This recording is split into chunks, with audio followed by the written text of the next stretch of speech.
почитувани представници на помалите политички партии, почитувани гости. Преку практичен пример ќе укажам на штетата која постоечкиот изборен законник ја прави на малите политички партии. Политичката партија Достоинство, на која што јас сум председател и која што е формирана во 2011 година, на парламентарните избори во 2011 година освои околу 9000 гласови. Една од причините зошто ние освоивме само 9000 гласови беше чувството на фрлен глас кај граѓаните гласачи, затоа што истите сметаа дека нема да доживееме успех и дека доколку гласаат за нас, нивниот глас ќе пропадне.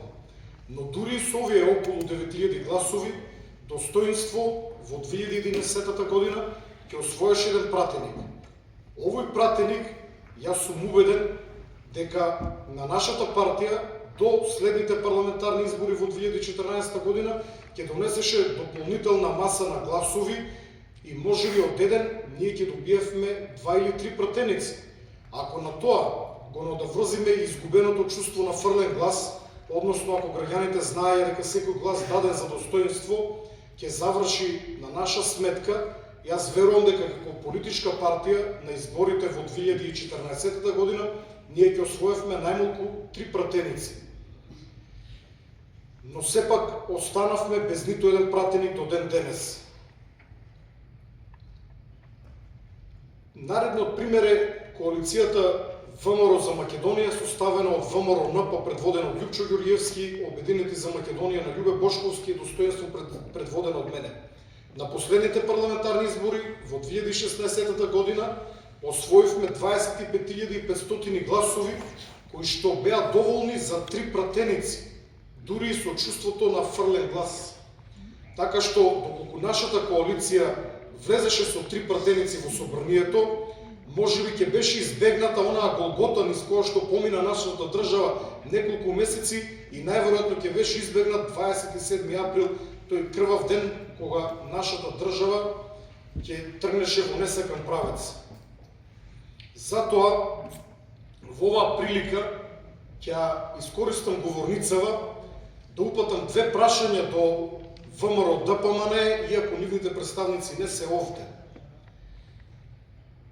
Бидејќи според ВМРО ДПМН договорот од Преспа е капитулански договор, зошто истите не поднесоа волкав број на амандмани или можеби и повеќе на законот за ратификација на договорот од Преспа?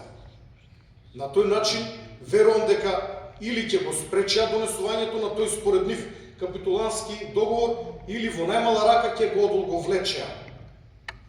Понатаму, ВМРО ДПМН неколку години наназад непрекинато зборуваат за така наречената тиранска платформа, односно за опасност од оваа тиранска платформа за нашата држава. Во ситуација кога од раководството на ДУИ имаме јасен став дека Македонија како една изборна единица ќе ги намали етничките албанци пратеници за 8 до 10.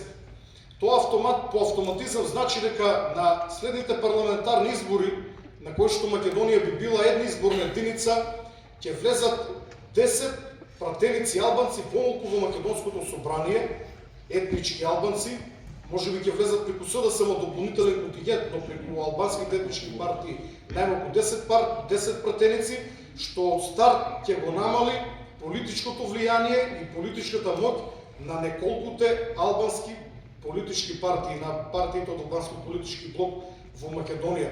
На тој начин истовремено ќе се намали уценувачкиот капацитет на некои од албанските политички партии. Ви благодарам.